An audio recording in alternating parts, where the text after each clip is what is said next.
Well, hello everybody, and welcome yet again to Metaworld News. This is our virtual world highlights and also a little about VR tech. And it is the week ending, the 26th of August of the year 2018. And at this rate, it's not going to be 2018 much longer. But it's going quickly. It's going very quickly indeed for some reason.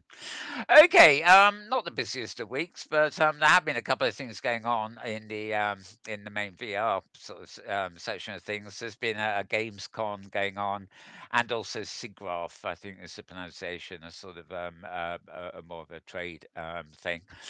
So there's a few things that have popped up as a result of those.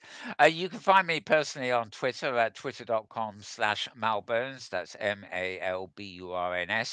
And there you will find the links to the highlights I'm choosing. I'll be reading them out anyway, but that's where to go if you want to sort of follow links to so important interfacing tech and VR and stuff. And we have another Twitter feed for this show. In fact, twitter.com/MetaWorldNews, or one word, pardon me. And that actually contains news about social virtual worlds. In other words, things to do with the likes of the hypergrid and high fidelity and science-based and strange new things that seem to pop up by the week, but have usually gone a couple of weeks later. Well, not quite. Too many things to mention, but you can find them on the feed. Okay, starting with something virtual, um, virtually real. Virtualrealitytimes.com. So virtual reality times, three words, but no spaces. So it's all one word. Yes, if that makes sense. Walmart. This is an American chain, which is apparently quite known. Cheeky sods. Pardon me. They've applied for patents for virtual reality shopping. Yes. Um, who knows whether they would get them or not. Running errands in Walmart is not always a smooth experience, and the giant retailer is exploring ways of simplifying this activity through virtual reality. And basically, they seem to think they can get I mean, there's enough people like Amazon and other people testing it already. I don't know how they think they can get a patent. But yes, of course, they want you to be able to go into the shop and walk around in virtual reality and do your shopping, get your deliveries. And I think they also want to have virtual, if you actually go to the physical store, I think they want to turn part of that into a virtual reality experience too, presumably so you don't have to rent so much floor space. Anybody's guess, but if you want to read more about that, check out virtualrealitytimes.com. And the post was 6 days ago, according to my thingy here. Voices of VR seem to be back focused in the USA again after their lots of posts about China. Number 687 looks at this is an odyssey. Group rituals in VR plus 2D versus 3D cinematic language experiment. Yes, well, that's a mouthful, isn't it? Check it out at voicesofvr.com. Remember, this is there's a bit of a text highlight, but it's an actual podcast in audio. And one of the guests on that one is a chap called Brett Leonard, who was the director of a movie called The Lawnmower Man, you may remember, and he's working on something new called Hollywood Rooftop. But Hmm. I'll let you check that out. Yeah, I remember that one. Um, yeah. Well, yeah. Now I'm not going to open the full post. Or I'll be here all night. PlayStation VR. Yes. Don't forget that Sony's little gaming box has VR these days. It is. Well, it's in the title here. PlayStation VR headset success shows what's holding VR back. Basically, the PlayStation VR's headset hit a milestone with 3 million units sold. Whereas HTC Vive and Oculus Rift, the ones the the fanboys seem to talk about, they've barely reached 1 million each. So Sony is way ahead. Its sales are better than Oculus and HTC Vive combined. Read about that at digitalbodies.net. That's all one word, although it's two words made into one word, if you see what I mean. Digital bodies, bodies as in human bodies, and digitalbodies.net. Right. Um, Now here's a good one for you. Um, I wouldn't be able to pronounce this if I tried, but it's a quite easy link to read out. It is jtzyvr.com.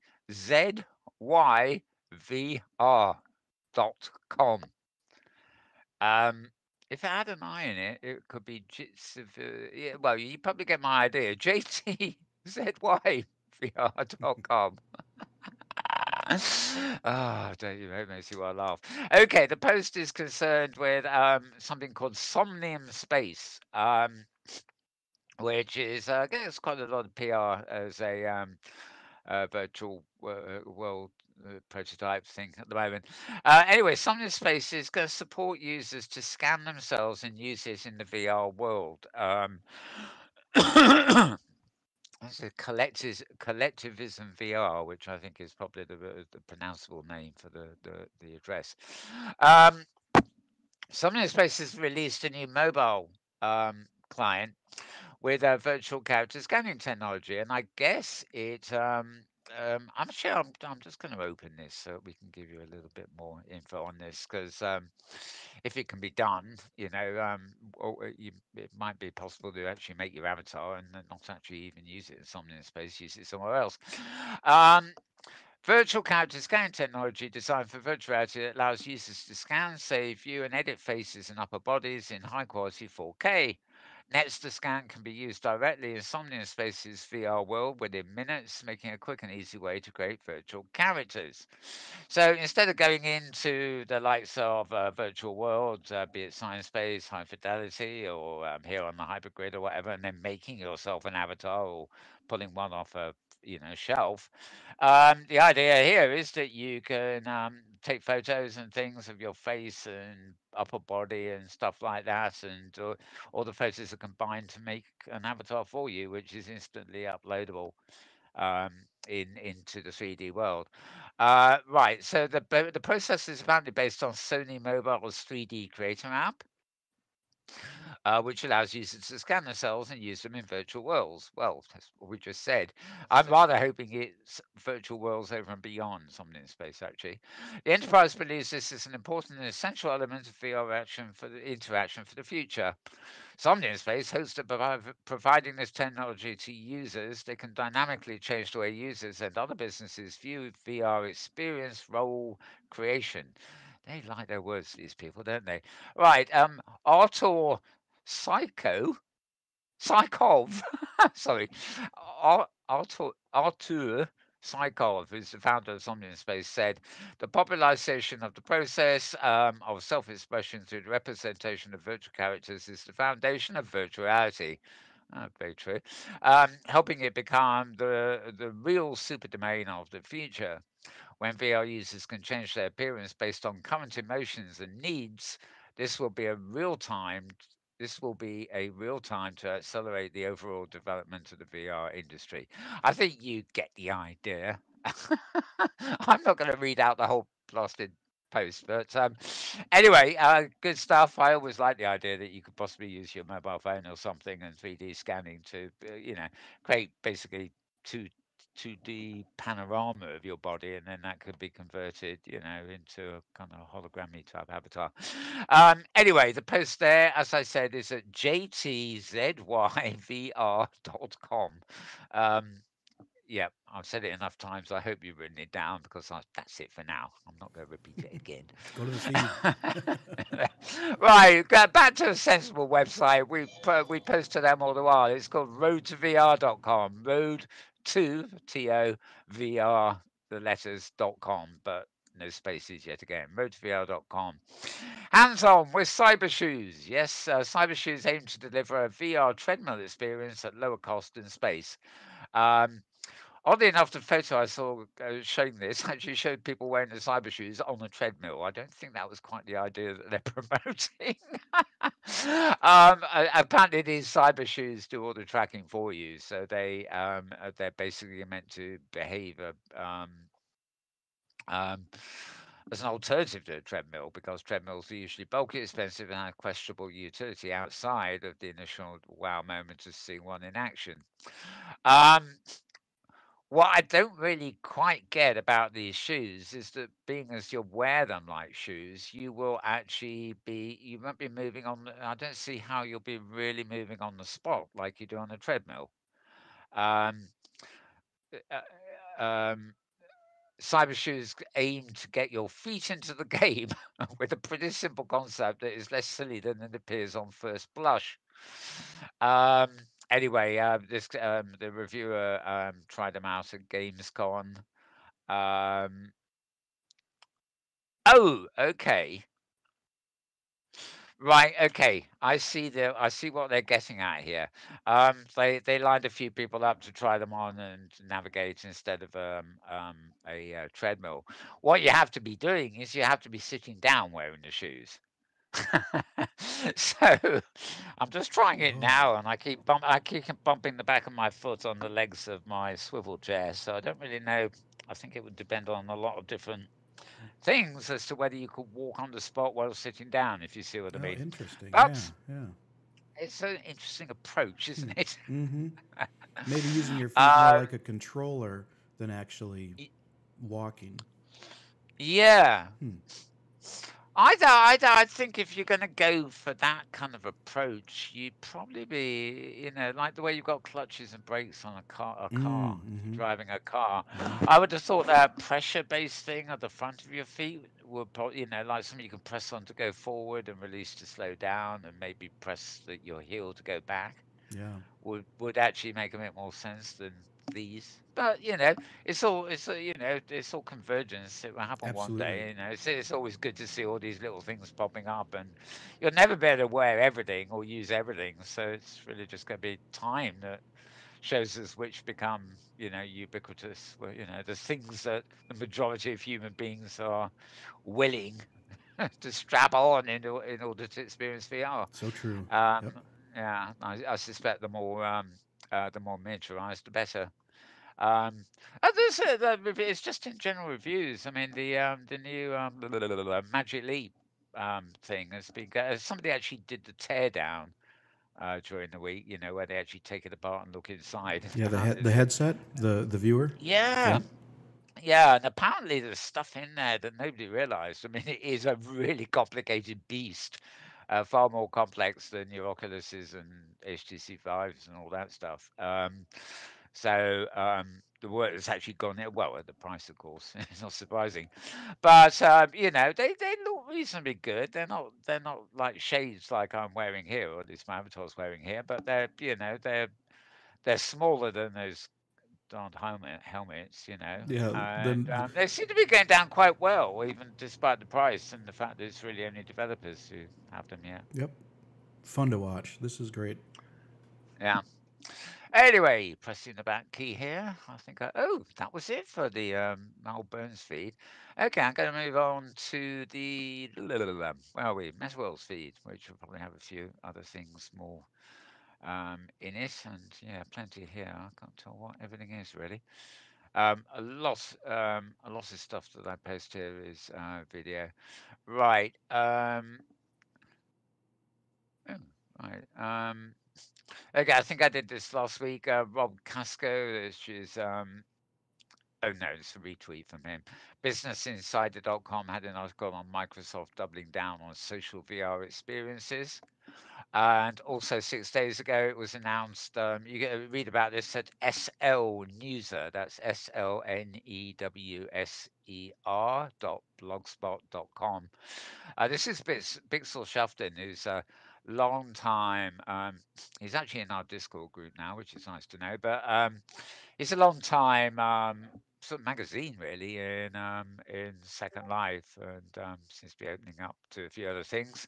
And the post basically it's got a bit of background too, but it reveals that InWorlds, spelled with a Z, that has sadly gone out of business, is actually its successor is actually going formal successor that is going to be called Islands with a Z, so ISLANDZ. And it will be Anna who's been on the show and stuff, starting up that and everything else. Um, the distinction here, which I was wondering about, and that is that the new islands grid will, like in Worlds, be built on the Halcyon engine, so it won't be hypergrid enabled. So in most respects, it will be like the in-worlds platform. It will be its own wall garden, as it were. But I think the idea is that whilst some in-worlds residents have moved elsewhere, other in-worlds residents kind of like that idea, and so this will be catering for them. Hopefully we can get Eleanor onto one of our shows in the near future to chat a little bit more about it when things have, as the saying goes, settled down. You know all about that, James, don't you? Yeah, you could say. we're Sorry, folks. James has just moved during the week, so he too is settling in. we're live, so I'm thinking it's all working. Yeah, yes, hopefully it's working. Yep. Anybody out there who can't hear us, Raise your hand. shout into thin air, Mm-hmm. wave at the sky. Yes, if you can see the sky, which I can't today, it's as good as black, but Oh, daytime black.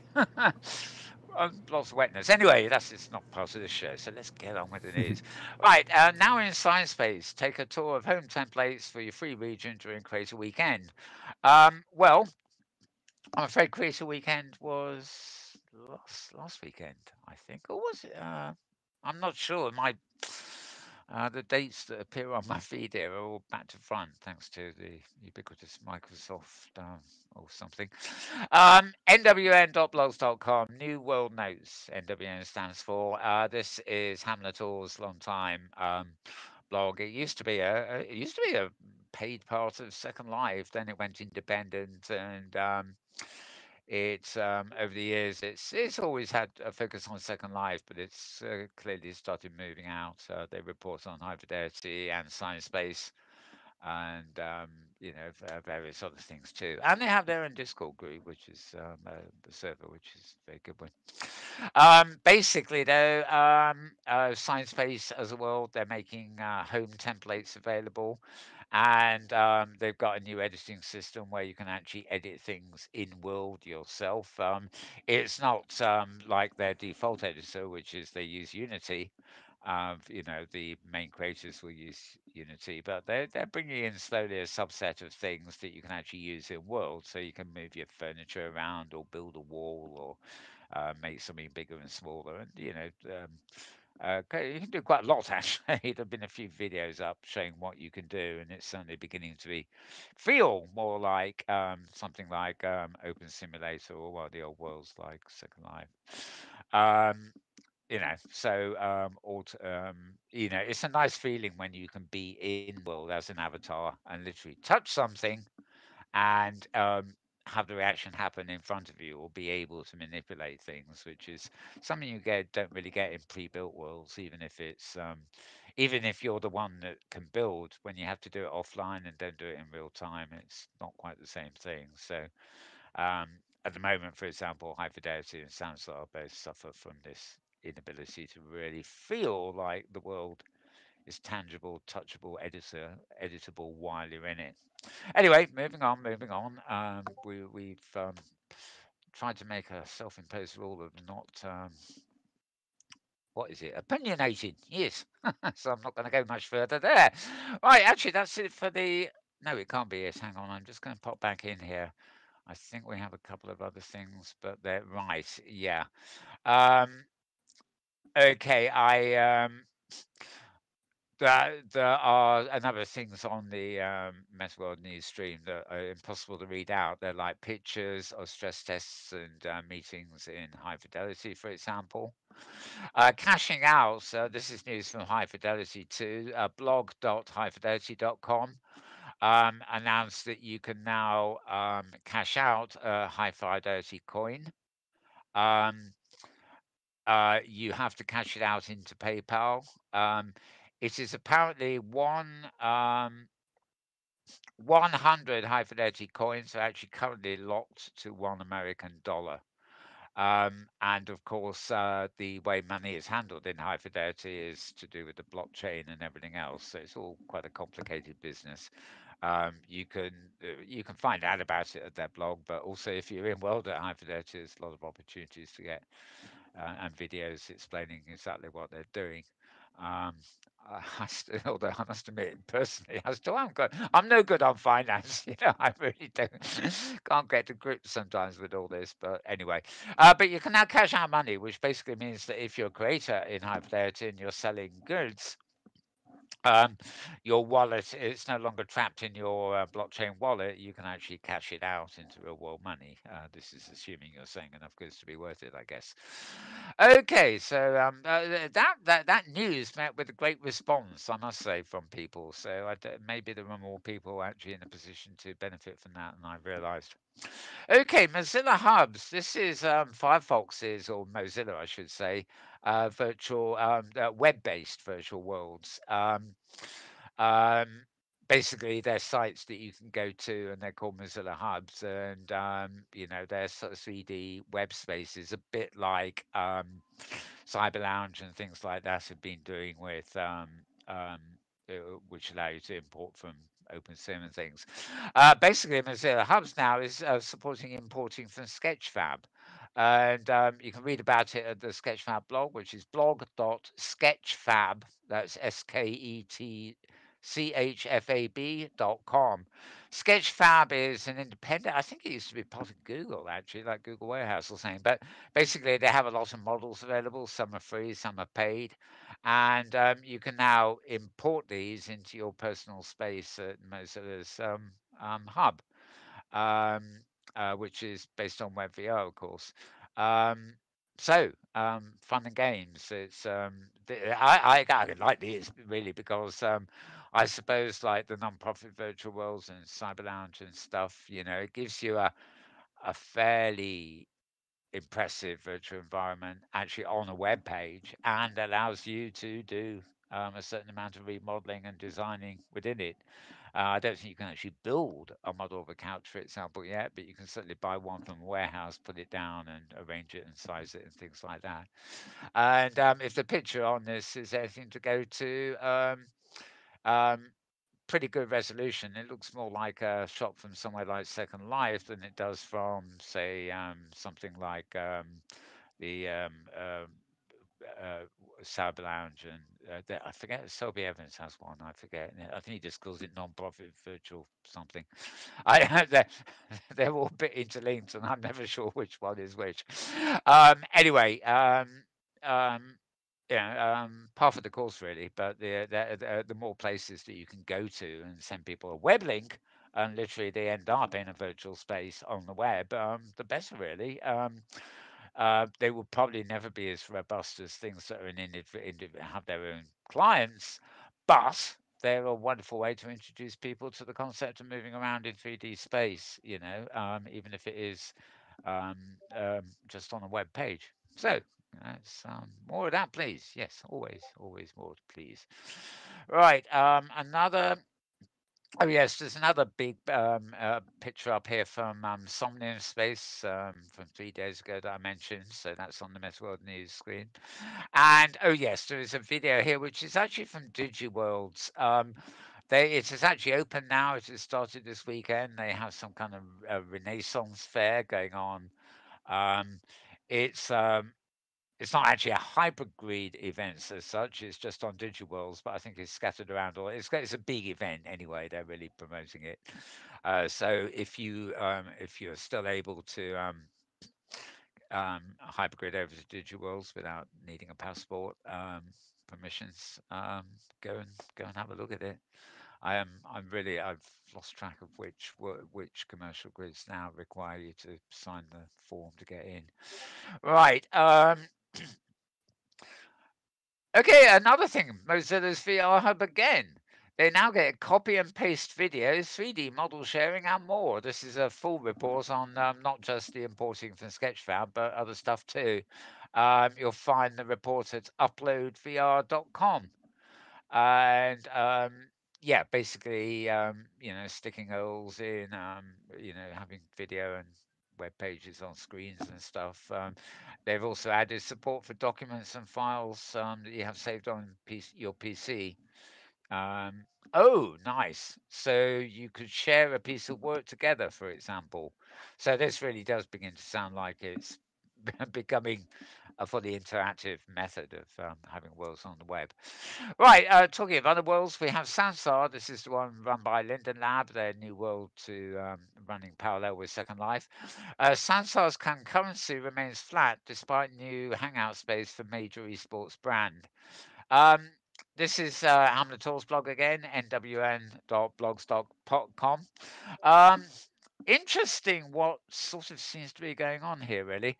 Um, Concurrency is flat. There doesn't really seem to be much happening if you, according to people monitoring statistics and stuff, where Sansar is concerned. On the other hand, if you look at feeds, you see people like Drastic Debray in there almost daily running streaming videos, from different places. And Linden Labs themselves seem to be on an almost daily basis making deals with major brands, be it films in Hollywood or esports brands and things like that. And this particular one, the major esports brand, they're basically creating a green wall VR. It's a virtual reality fan space, But again, it's one thing getting permission and working with these companies to create the space. It's another thing if people actually create the space and with a lot of fanfare, nobody actually goes in there. And Hamlet Hall makes a quite a point of this. It's like we often say that what is VR without content, but actually you can also ask, well, what is the point of content if nobody wants that content? So it's a long chain there. You've got to have a platform and you've got to have the content people want. And if you go to a big demographic and say, hey, we've created a space for you in our platform, and nobody comes, you've got to think about that. Hmm. Reminds me of that old phrase, what if they gave a war and nobody came? But of course, that Oh, was that would be that, good. that's a much better idea. Much, much better. Anyway, so Sansar obviously still struggling to get to grips with all facets of running that platform, I think, is probably the aspect, rather than any individual aspect. Okay, Ryan Schultz had a post a week ago, actually, at ryanschultz.com. That's RyanSchultz.com.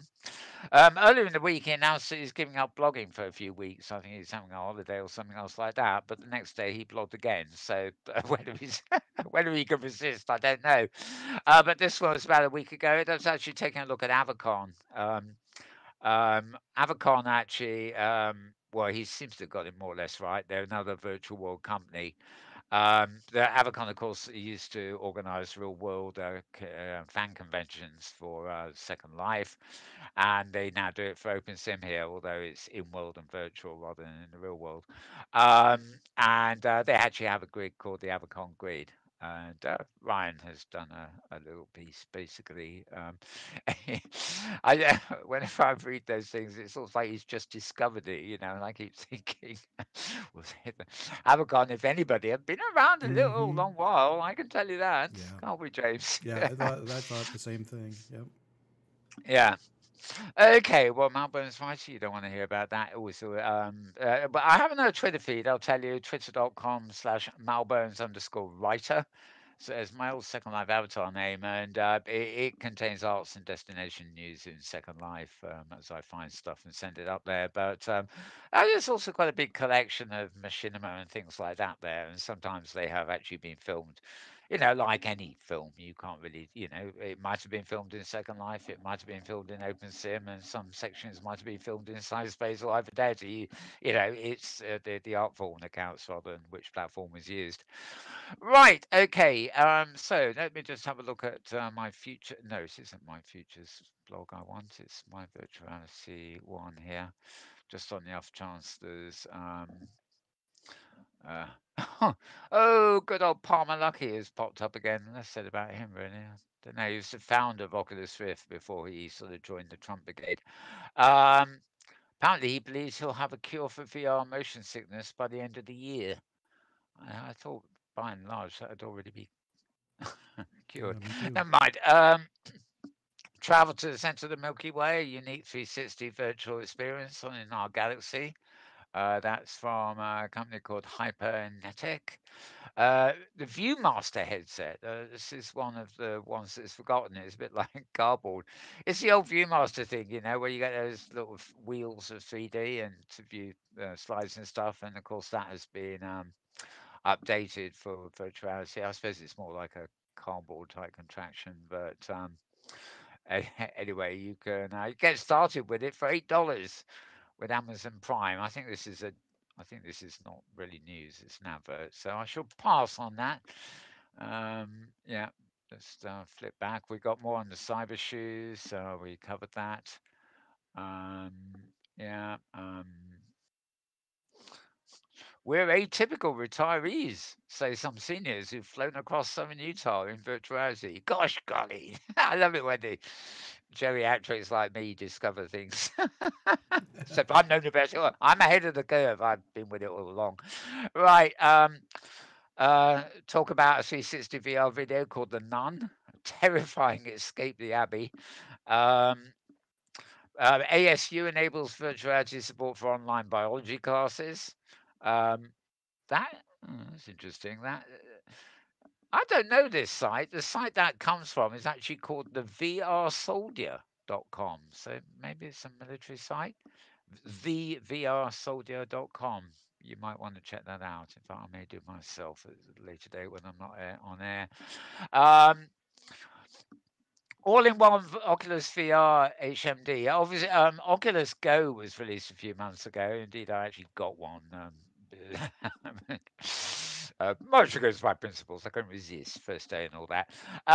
It's a standalone headset that allows you to really experience what 3D is all about, and it's not tethered to your computer like the Vive or Oculus Rift. Apparently, Oculus have now announced that, pardon me, Q1 2019, for those of us that speak English, that means the first quarter of next year. They're going to be releasing the Oculus VR HMD all in one, which basically will be a top of the range type thing of Oculus Go, but it will have better controllers, inside out tracking, and it'll have all the top league stuff that is currently in the tethered headsets. So it'd be a bit more elaborate than Oculus Go, which is fine in its own way. 10 tips for creating 3D assets for virtuality. This is a post at Blender Nation, or one word. Obviously, the tips will involve using the software called Blender. How did I guess that, I wonder? Right, and we over in the is it Poppy has arisen again? Yeah, in the media here in the real world in the UK at the moment, much has been said about the fact that the Pope Francis, whatever, he's a religious leader, is in Ireland. And Ireland's a pretty Catholic country, so that's probably why he's there. I got he was there to apologise for all the priests that have been, shafting young boys, but apparently he's got other things to say. And one of the things he's had to say is that he's warning that social media could imprison people in virtual reality. Oh, Yes, apparently the Pope believes that you could get imprisoned by using virtuality, and God forbid you give up your God or something. Oh, who knows? Anyway, this actual post comes from the Canberra Times, which is a long way from Ireland. CANBERRATIMES.com.or, and I think I really better shut up about this. yeah, we Does could we it could does we could get deep in this. There's a we could get TV yeah, show I get about that. I I don't know. I mean, I'm actually just looking at the photograph of him holding his hand up and looking to the sky. And actually, what's more interesting, these sort of strange expressions on all the people all around him, including people who seem to be looking away from him as if to say, "Oh, well, we're sitting here, aren't we? He's just doing this thing." Well, he doesn't look like a politician because he hasn't captured his audience. Mm-hmm. Anyway, I had better I resist temptation to comment on that. As I Indeed. say, opinionating is banned on this program. Mm-hmm. Okay, theatrical production in the Pines uses virtuality and live performance to depict ice addiction. That's at abc.net.au. And more on Magic Leap. They want to create art and not just technology. This was a post yesterday at engadget.com, engadget.com. Um, China's VR market to reach 900 billion yuans. I think I've got that right. By 2020, and that's a post from chinaplus.cri.cn. And well, I will be here all night if I go through all these, all the rest of the stuff on these feeds. So fortunately, I'm reading them, but I have no way of marking them ahead of time as highlights. Um, this virtual pooch can prevent dog bites. That sounds like a fun one. That's at a site called thequint.com. TheQuint. Oh, and London. This is virtual researchers in London. Sorry, researchers in London today have developed a virtual dog that can soon be used as an educational tool to help you prevent getting bitten by dogs. Oh, I like it. You know, if there's a way they can use virtual reality for something these days, it makes good headline copy, even if nobody actually wants the darn thing. I'm sorry, I'm laughing here. Oh, this one's quite good. Virtuality Journey to Ancient Rome. You can look at this. DW.com. That's an easy one. So, about a German company who've created a 3D reconstruction of ancient Rome. A lot of these are actually becoming available in that Oculus Go, the lightweight headset I mentioned. It's still not lightweight in terms of putting it on your head, but it's lightweight in terms of functionality, if you see what I mean. Right. Okay, I'm just flashing through. Okay. Um, a post of POPSI, which is Popular Science, POPSCI.com, by the way, about developments in GPS, which is, of course, geographical location systems. New standards basically mean hyper accurate virtual reality. This is, I presume, referring to like mirror worlds and stuff, where you actually have a virtual rendition of the real world, and basically the developments in GPS will, maybe my avatar will be in a mirror world accurate to a square inch or something like that. So it's related to virtual rendering, but whatever. I haven't got them in. Actually, there's quite a few things in pop science, popc.com this week, so probably worth dropping in there. I'm going to leave this section for now because there's just too much in this, and as I say, they're not really my highlights. I'll just pop into Google Plus and see what's happening there. I mentioned that DigiWorlds had their kind of event on. Um, oh, I don't think I've got anything there except our own broadcast from last week. Okay, so that was easy. There's also been a lot of talk at the SIGGRAPH thing about NVIDIA's new gaming cards use light rays or real-time ray tracing, which I think I mentioned last week. It is worth reiterating that despite all the fuss and curiosity about that, you won't find any real existing games or indeed platforms like OpenSim or Second Life that will be able to make use of those cards because um, whereas the worlds we know at the moment, be it mesh worlds or prim-based worlds or whatever, they rely on the different types of lighting and things like that. But basically, they rely on 3D objects with textures, right? You're looking at me now. My avatar is wearing a jacket. That jacket has a texture on it that makes it look like a jacket, etc., etc. And all this is kind of redundant with ray tracing because the ray tracing actually is given the information and actually it actually renders all that detail live. So you don't just put a texture on something. The ray tracing itself will actually create everything that's needed there. So it means that if you won't having one of these new NVIDIA cards with real-time ray tracing on it, if you could even afford one, will not help you see um, Open Simulator or Second Light better. In fact, it probably won't help you see Wait, so it won't help you see science space, high fidelity, or sounds a lot better, because it is actually a whole new type of rendering, and it's really only going to be um, worthwhile with platforms, that are actually built to be rendered with ray tracing. And this was coming up a bit in the week because everybody seemed to get the idea that, oh, if I save up and get a new NVIDIA card, everything is going to be wow, and Second Life is going to be ray traced. Well, no. This is a major technology leap. It is not a simple leap in graphics cards that will. It's not gonna help you to any great extent get an improvement in worlds you already know. It will be for worlds that are built for that style of rendering that will be the key.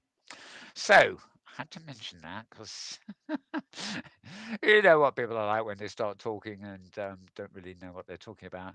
Oh, people like me, in other words. Cough, cough. Right.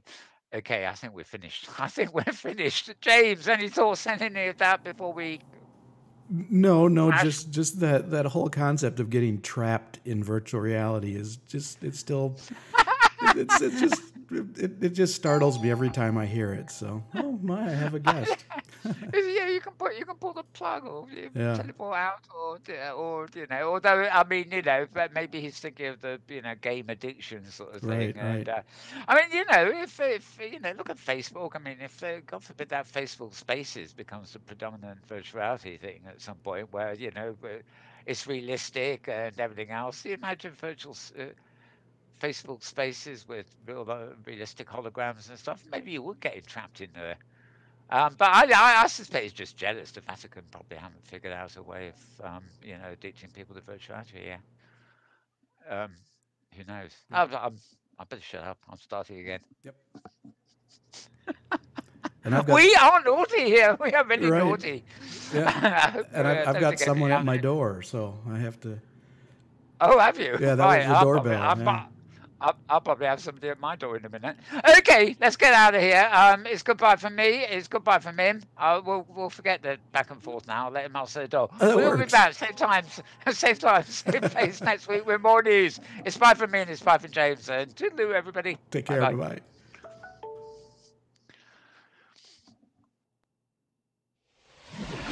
bye.